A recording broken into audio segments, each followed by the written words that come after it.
Hello students, last class में हमने inverse function and inverse function पे बेस कुछ क्वेश्चंस किए थे। आज की क्लास में हम composition of function and inverse function पे क्वेश्चंस करेंगे। सबसे पहले इन क्वेश्चंस को नोट डाउन करके खुद से ट्राई करो और उसके बाद फिर आपको सॉल्यूशन देखना है। First question is, if the function f defined from R to R is given by fx is equal to 2x minus 3, g defined from R to R given by gx is equal to x cube plus 5, then find FOG and show that FOG is invertible. Also find FOG inverse and hence find FOG inverse at x is at 9. ठीक है, first का solution लिख लिया। First question में हमें एक function f given है which is defined from R to R। Function fx हमें गिवन है। Function fx is equal to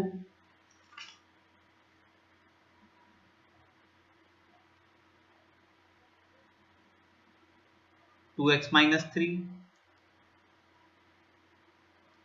एक फंक्शन g है which is defined from R to R। gx is equal to x cube plus 5। ठीक है,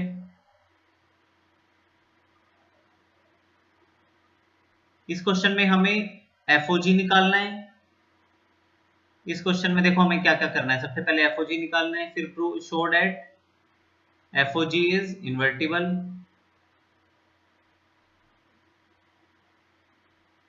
फिर इसके बाद FOG inverse निकालना है and then FOG inverse at 9। ठीक है, सबसे पहले आप ऐसे देखो, फंक्शन f का डोमेन हो जाएगा set of all real number, codomain हो जाएगा set of all real number. Function f R to R define किया गया है, ये R इसका this R is domain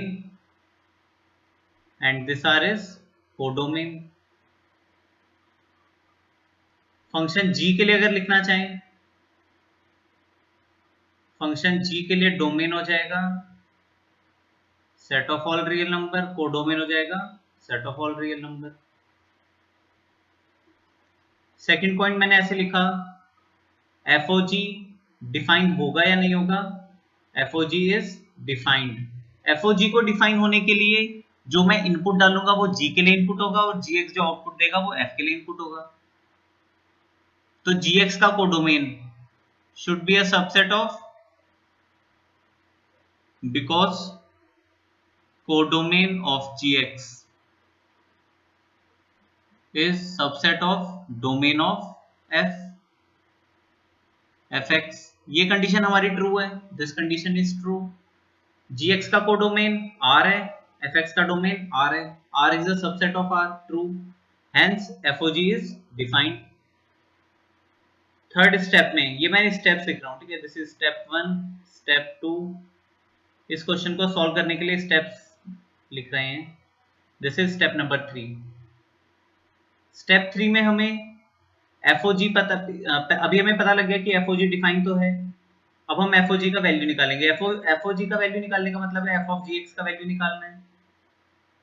question में हमें दिया हुआ है fx is 2x minus 3। f of gx लिखने के लिए हम लिखेंगे 2 of gx minus 3, ये आ जाएगा 2 gx minus 3। gx का वैल्यू पुट करेंगे x cube plus 5 minus 3, this will be 2x cube plus 10 minus 3। FOG आ जाएगा 2x cube plus 7। this is FOG, function FOG। ठीक है, फोर्थ स्टेप में अभी हमने FOG तो निकाल दिया, अब हमें करना है show that FOG is invertible. Show that FOG is invertible, इस FOG को इन्वर्टिबल प्रूव करना है। तो देखो FOG को इन्वर्टिबल प्रूव करने के लिए fx फंक्शन हमें दिया हुआ है 2x minus 3 जी एक्स फंक्शन हमें दिया हुआ है एक्स क्यूब प्लस 5। पहले आप ये काम कर सकते हो कि फंक्शन एफ एक्स को 1 1 प्रूव कर सकते हो। Function f x is 1 1 2x minus 3। इस फंक्शन को 1 1 प्रूव कर दोगे f of x one is equal to f of x two assume करके, वहां से x one is equal to x two आ जाएगा। फिर g ऑफ एक्स वन बराबर g of x two prove assume करके आप वहां से x1 is equal to x2 prove कर दोगे, तो ये आ जाएगा gx इज 1 1। दोनों फंक्शन 1 1 आ जाएंगे। फिर आप इनको ऑन टू भी प्रूव कर सकते हो। ये काम आपको खुद से करना है, ठीक है, ये काम आपको खुद से करना है। तो फंक्शन एफ एक्स हमने प्रूव कर दिया, function f x is bijective and g x is bijective. अब ये प्रॉपर्टी होती है फंक्शन एफ एक्स बाइजेक्टिव है, जी एक्स बाइजेक्टिव है, तो एफ ओ जी ये भी बाइजेक्टिव होगा। बाइजेक्टिव होगा तो इन्वर्टिबल भी होगा। बाइजेक्टिव का मतलब है कि उसका इनवर्स एग्जिस्ट करेगा, इनवर्स एग्जिस्ट करेगा तो वो इन्वर्टिबल होगा। 1 1 तो आप ये प्रूव कर दोगे फंक्शन एफ एक्स को 1 1 एंड जी एक्स को 1 1। ऑन टू प्रूव करने के लिए इस फंक्शन एफ एक्स का जो रेंज आएगा वो set of all real number आएगा। कोडोमेन भी set of all real number दिया हुआ है फंक्शन एफ का, तो range is equal to codomain आ जाएगा। फंक्शन जी एक्स का जब हम रेंज निकालेंगे वो आएगा set of all real number, codomain भी set of all real number दिया हुआ है, तो जी एक्स के लिए range is equal to codomain आ जाएगा, तो ये ऑन टू आ जाएगा। 1 1 आ गया, ऑन टू आ गया, तो ये बाइजेक्टिव आ जाएगा, जी एक्स भी बाइजेक्टिव आ जाएगा।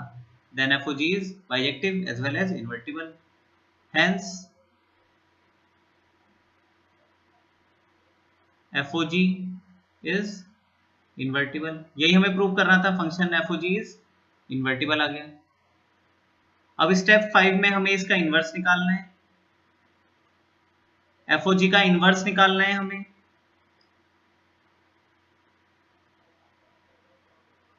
ठीक है, एफ ओ जी ये जो फंक्शन होगा वो ये आर टू आर डिफाइन होगा, एंड एफ ओ जी हमारे पास है f o g x is, f o g x हमने अभी निकाला है 2x cube plus 7। This is 2x cube plus 7। अब हमें इस फंक्शन का इनवर्स निकालना है। Let y is any element which belongs to codomain of FOG। FOG की कोडोमेन से हमने एक एलिमेंट y मान लिया, y belongs to set of all real number, and इस FOG वाले फंक्शन को let FOGX, इसको हमने hx बोल दिया, तो h of x का वैल्यू आ गया 2x क्यूब प्लस 7। FOGX वाले फंक्शन को हमने hx बोल दिया, y belongs to real number. अच्छा, ये जो y आ रहा है ये FOG की कोडोमेन से आ रहा है, ये जो y आ रहा है ये FOG वाले फंक्शन की कोडोमेन से आ रहा है, और FOG वाला फंक्शन hx के बराबर है, तो यहां से हम लिख सकते हैं y का वैल्यू hx के बराबर होगा। y का वैल्यू आ जाएगा 2x क्यूब प्लस 7। अभी मेरे पास y का value in terms of x है, अब मैं x का value in terms of y निकालूंगा, तो 2x cube will be y minus 7, x will be y minus 7 by 2 whole power 1 by 3। ठीक है, y अगर hx के इक्वल है तो यहां से x will be equal to h inverse y, तो ये आ जाएगा h इनवर्स ऑफ y के बराबर,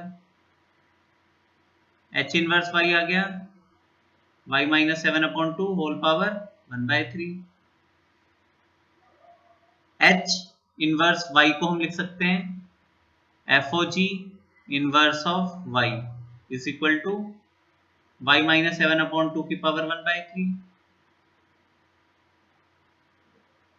FOG इनवर्स ऑफ x आ जाएगा x minus 7 upon 2 whole power 1 by 3। ये हमारा FOG इनवर्स का फंक्शन आ गया। लास्ट में हमें FOG inverse at x is equal to 9 निकालना है, 9, तो x का वैल्यू 9 पुट करेंगे, 9 minus 7 upon 2 whole power 1 by 3। This is 2 by 2 power 1 by 3, तो ये आंसर आ जाएगा 1, 1 की पावर 1 बाय 3 आ जाएगा, आंसर 1 आ जाएगा, तो ये हमारा आंसर आ गया। This is FOG at 9, this is f of g inverse at 9, this is 9। Answer is 1। Starting से देख लो एक बार, ऐसे स्टेप बाय स्टेप आपको करना है। अच्छा, इसका एक ऑल्टरनेटिव भी है, वो भी मैं बता देता हूँ। एक ऑल्टरनेटिव आपको खुद से ट्राई करना है। FOG इनवर्स निकालने के लिए आप ये निकाल सकते हो, G inverse of F inverse. ये आप खुद से ट्राई करना। Next is second question. fx is e की power x, gx is log x, where x is greater than 0. Find FOG and GOF। ठीक है, फंक्शन fx हमें दिया हुआ है e की power x, function gx is given log x। ठीक है, अच्छा, ये जो फंक्शन fx डिफाइन किया गया है, ये कहां से कहां डिफाइन किया गया होगा? e की पावर x का domain set of all real number. Range, e की पावर x का रेंज क्या होता है? रेंज या कोडोमेन अगर हम बोलें, this is 0 to infinity. log x, this is gx, इसका रेंज हो जाएगा 0 to infinity, and sorry, function gx का डोमेन होगा 0 टू इंफिनिटी एंड रेंज आ जाएगा ऑल रियल। अब आप ऐसे देख सकते हो, फर्स्ट पार्ट में आप ऐसे देखो, FOG इज डिफाइंड और नॉट। FOG डिफाइंड है या नहीं है? FOG is defined because FOG को डिफाइन होने के लिए gx का codomain should be a subset of domain of f। Codomain of gx is a subset of domain of f। gx वाले फंक्शन का codomain set of all real number and domain is, and fx का domain set of all real number, तो वो दोनों बराबर हैं, इसीलिए FOG is defined. GOF को देख लेते हैं। GOF is defined because GOF को डिफाइन होने के लिए fx का codomain should be a subset of domain of g। fx का कोडोमेन 0 टू इंफिनिटी, gx का डोमेन 0 टू इंफिनिटी, तो हम यहाँ पे लिखेंगे codomain of fx।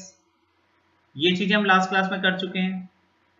FOG and GOF कब डिफाइन होगा, कब नहीं होगा, डोमेन ऑफ gx। तो दोनों चीजें डिफाइन है, FOG भी डिफाइन है, GOF भी डिफाइन है, दोनों क्वांटिटी हम निकाल सकते हैं। FOG निकालने के लिए मैं f of gx निकालूंगा। fx मेरे पास है e की power x, f of gx आ जाएगा e की power gx। This will be equal to e की पावर log x। e की पावर log x को हम x लिख सकते हैं। GOF निकालने के लिए g of fx निकालेंगे। gx मेरे पास log x है, तो g of fx log fx आ जाएगा। fx का वैल्यू पुट करेंगे e की पावर x, ये आ जाएगा, x तो पावर है तो बाहर आ जाएगी, अंदर आ जाएगा log e। log e का वैल्यू 1 होता है, तो आंसर आ जाएगा x। तो यहाँ पे हमारा FOG एंड GOF दोनों बराबर आ गया, दोनों x के इक्वल आ गया, बट इन जनरल ऐसा नहीं होता। क्वेश्चन में उसने हमसे ये भी बोला है, is domain of GOF and domain of FOG same? ठीक है, चलो देख लेते हैं। FOG वाला फंक्शन हमने, ये जो डिफाइन आया है, ये जो x आया है, ये कहां से कहां डिफाइन होगा? इसका जो डोमेन होगा, जो मैं इनपुट डालूंगा वो g के लिए इनपुट होगा, तो g का इनपुट तो 0 से इंफिनिटी है, एंड इसका रेंज आ जाएगा set of all real number. GOF वाला जो फंक्शन है, इसको अगर मैं डिफाइन करूंगा, GOF के लिए डोमेन आएगा जो फंक्शन f का डोमेन है, ऑल रियल से 0 to infinity.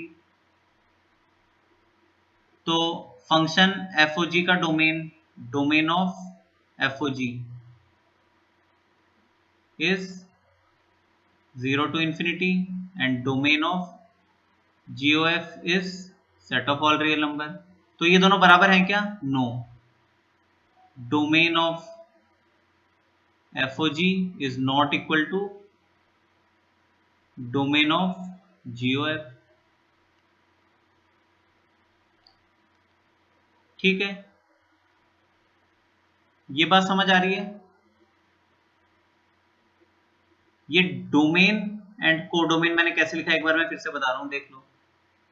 Domain and codomain, FOG को जब हम डिफाइन करेंगे तो एफओजी वाले फंक्शन का डोमेन निकालने के लिए जी का जो डोमेन होगा वो मेरे एफ ऑफ जी का डोमेन होगा, क्योंकि एफओजी का डोमेन निकालने के लिए एक्स का कौन कौन सा वैल्यू एक्सेप्टेबल है एफओजी के अंदर, जो भी मैं इनपुट डालूंगा वो एफओजी के लिए जी के लिए इनपुट होगा।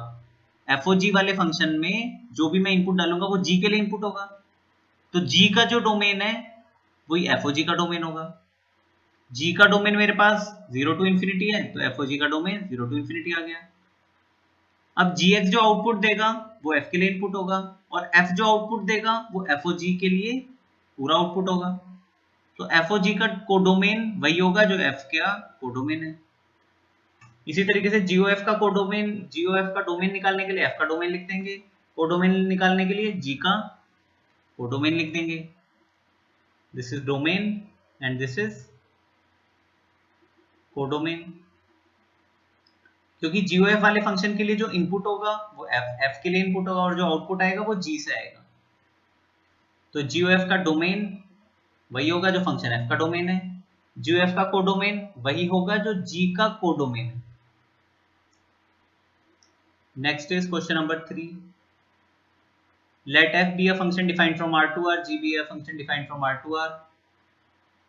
अच्छा, function R to R define किया गया, R to R डिफाइन किया है तो FOG भी डिफाइन होगा, GOF भी डिफाइन होगा, क्योंकि FOG को डिफाइन होने के लिए GX का codomain should be a subset of domain of f, वो ट्रू आ रहा है यहाँ से।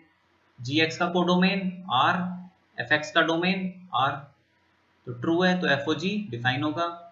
GOF को डिफाइन होने के लिए f का codomain should be a subset of domain of g, f का कोडोमेन R है, g का डोमेन R है, तो GOF भी डिफाइन होगा। ठीक है, थर्ड का सॉल्यूशन लिख लिया।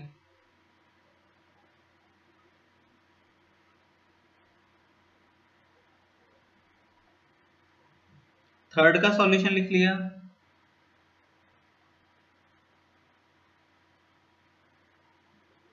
फर्स्ट पार्ट में हमें फंक्शन fx दिया हुआ है, square root of x, gx is mod x, and second part में function fx is greatest integer of x and gx is sin pi x। ये बात हम कर चुके हैं कि function f r to r define किया गया है, function g r to r define किया गया है, तो FOG and GOF both are defined, दोनों डिफाइंड होंगे। पहले हम FOG निकालेंगे, FOG निकालने के लिए f of gx निकालेंगे, f of gx, fx हमारे पास स्क्वायर रूट ऑफ x है तो f of gx square root of gx होगा, स्क्वायर रूट ऑफ gx को हम square root of mod x लिख देंगे। GOF निकालने के लिए g of fx निकालेंगे, gx हमारे पास mod x है तो g of fx mod of fx आ जाएगा, mod of fx को हम स्क्वायर रूट ऑफ x लिखेंगे। यहाँ पे FOG निकालने के लिए f of gx लिखेंगे, fx हमारे पास greatest integer, this is greatest integer function, GIF stand for greatest integer function, यह आ जाएगा greatest integer of gx, answer आ जाएगा greatest integer of sin pi x। GOF निकालने के लिए हम g of fx निकालेंगे, g of fx will be sin pi x को हम gx का वैल्यू sin pi x है, g of fx का वैल्यू निकालने के लिए x को fx से रिप्लेस करेंगे, sin fx आ जाएगा, यह आ जाएगा sin pi, fx को हम ग्रेटेस्ट इंटीजर ऑफ x लिख देंगे। अब इसके आगे आप ऐसे देखो, greatest integer of x is integer, ये तो एक इंटीजर होगा, ये क्या है, ये एक इंटीजर है, तो यहाँ पे साइन मल्टीपल ऑफ पाई लिखा हुआ है, पाई का मल्टीपल, ग्रेटेस्ट इंटीजर का वैल्यू तो कोई ग्रेटेस्ट इंटीजर ऑफ x का आउटपुट तो एक इंटीजर होगा, उसमें हम पाई मल्टीप्लाई करेंगे तो ये मल्टीपल ऑफ पाई आएगा, साइन पाई के मल्टीपल पे 0 देगा, साइन पाई भी 0 होगा, इवन मल्टीपल ऑफ पाई पे भी 0 देगा, साइन ऑड मल्टीपल ऑफ पाई पे भी 0 देगा, तो GOF तो हमेशा 0 ही आएगा, GOF इज 0, तो ये आंसर आ गया। Next is question number 4। Function f defined from z to z. Z stands for set of integers. Defined by fx is equal to 2x for all x belongs to integer, and g be any another function defined from z to z such that GOF is identity function. इसी की तरह ये second part भी है, बिल्कुल same है इसी की तरह। फर्स्ट एंड सेकंड पार्ट दोनों बिल्कुल सेम है, सेकंड पार्ट में बस फंक्शन चेंज हो गया, यहाँ पे x+1 आ गया। ठीक है, चलो इसका भी सॉल्यूशन लिख लिया।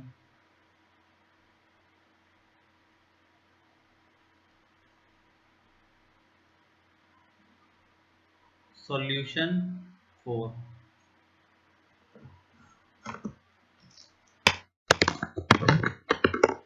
फोर्थ क्वेश्चन में हमें गिवन है function f defined from z to z, set of integers to set of integers, defined by fx हमें दिया हुआ है 2x, g एक दूसरा फंक्शन है which is defined from z to z such that GOF is identity element of z। ठीक है,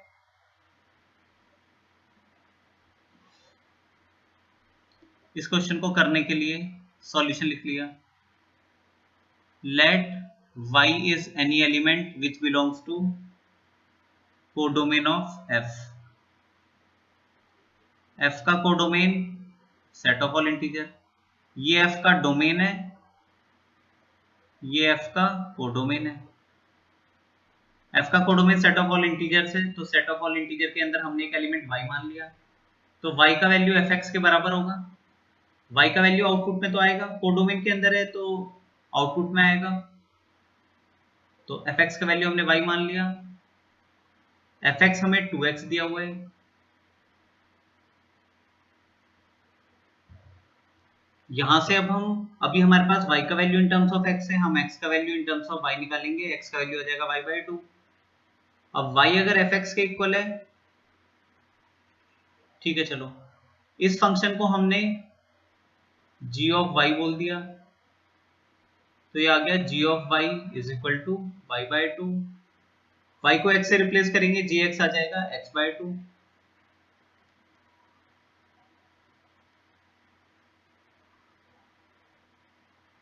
अभी हम चेक करते हैं GOF का value, g of fx, g of fx, gx हमारे पास है x/2, तो g ऑफ fx आ जाएगा fx/2। fx का वैल्यू हमें 2x दिया हुआ है, 2x/2, तो ये x आ जाएगा, तो GOF का वैल्यू आइडेंटिटी एलिमेंट के बराबर आ गया। x को हम लिख सकते हैं आइडेंटिटी एलिमेंट, किसका आइडेंटिटी एलिमेंट? GOF वाले फंक्शन के लिए इनपुट क्या है? GOF वाले फंक्शन का इनपुट आएगा जो f का डोमेन होगा, f का डोमेन z है, तो ये सेट z का आइडेंटिटी एलिमेंट आ गया। तो required function gx will be x/2, जो रिक्वायर्ड फंक्शन gx है वो x/2 आ जाएगा। एक बार स्टार्टिंग से देख लो, एक फंक्शन f दिया हुआ था fx is equal to 2x, दूसरा फंक्शन gx हमें निकालना है, इस क्वेश्चन में हमें g वाला फंक्शन निकालना है सच that GOF is identity element. तो इस क्वेश्चन को आप ऐसे भी देख सकते हो कि ये जो फंक्शन fx है ये y इक्वल टू 2x, ये 1 1 है एंड ऑन 2 है, 1 1 भी है एंड ऑन 2 भी है, क्योंकि y इक्वल टू 2x ये जो फंक्शन है 1 1 तो होगा ही, एंड इसका जो कोडोमेन आएगा, codomain set of all integer दिया हुआ है, रेंज जो आएगा